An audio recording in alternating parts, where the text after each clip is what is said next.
শুভ সকাল সবাইকে।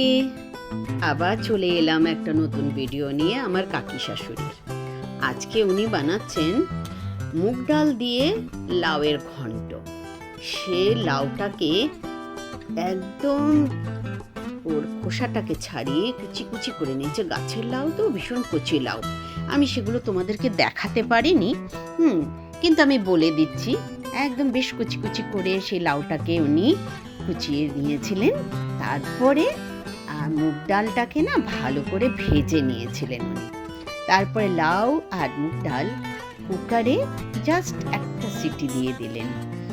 তারপর করলেন উনি এটাতে কড়াই বসিয়ে গ্যাসে, আর একটু তেল দিয়ে, আর তার মধ্যে তেজপাতা, শুকনো লঙ্কা, কাঁচা লঙ্কা ফোড়ন দিলেন, জিরে ফোড়ন দিলেন, আর একটু হলুদ, একটু আদা বাটা, একটু লঙ্কা বাটা, এসব দিয়ে মশলাটাকে কষিয়ে ওই ডাল আর লাউটাকে ছেড়ে দিলেন।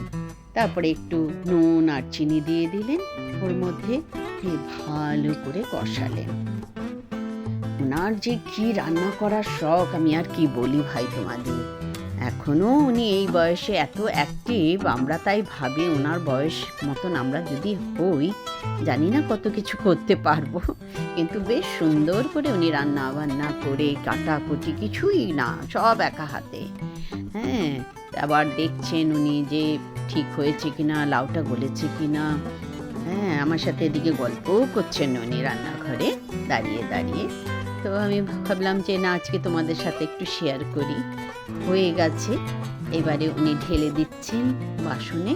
দেখো কি সুন্দর লাগছে না লাউয়ের ঘন্ট, আর খেতে দারুণ হয়েছিল, অসাধারণ হয়েছিল। রুটির সাথে, ভাতের সাথে, কিছুর সাথে তুমি খেতে পারো এটা।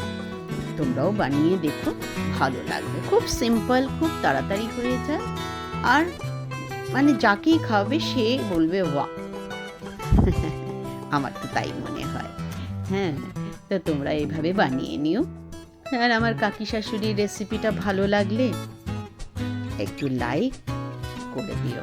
হ্যাঁ, আবার আমি তোমাদেরকে নতুন ভিডিও নিয়ে আসবো, তোমাদেরকে অনেক ভালো ভালো আরও ভিডিও আমি দেব। তো এখন এই পর্যন্তই রাখছি, কেন কি বাস এই যে এবারে খাবারের পালা, তো তর্স হয়েছে নেবো, একটু তাড়াতাড়ি এবারে খেয়ে নেব। ভীষণ অ্যাট্রাকটিভ আর ভীষণ টেস্টি হয়েছে। তোমরা কিন্তু নিশ্চয়ই বানিও, খুব সিম্পল। আর কি, বাস এবারে টাটা, আবার দেখা হবে।